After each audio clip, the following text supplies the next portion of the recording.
Welcome to our channel. Today we how to authenticate ConvertKit integrations for landing page tracking. Quick tutorial step by step clearly.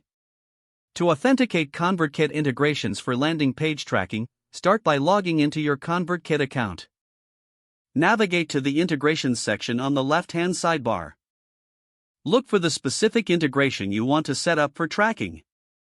Click on the integration to open its settings. You will see an option to connect or authenticate the integration.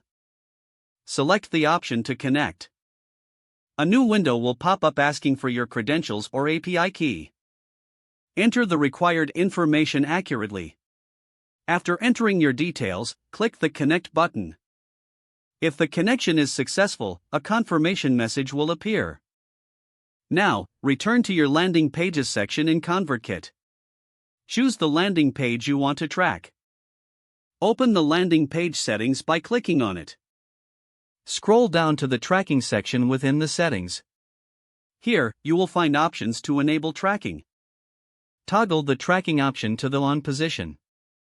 This ensures that tracking is activated for this landing page.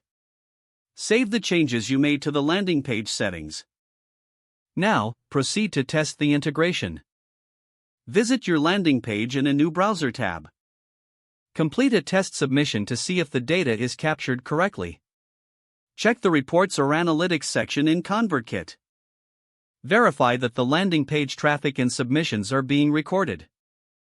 If you encounter any issues, revisit the integration settings to ensure everything is correct. You have successfully authenticated ConvertKit integrations for landing page tracking. If the page does not load, refresh the browser or try again in a private or incognito window. Make sure you are using the correct email address, then retype it carefully to avoid small typos. If your password is not accepted, use the reset option and create a new strong password you can remember. Don't forget to like this video and subscribe to our channel for more step-by-step tech guides.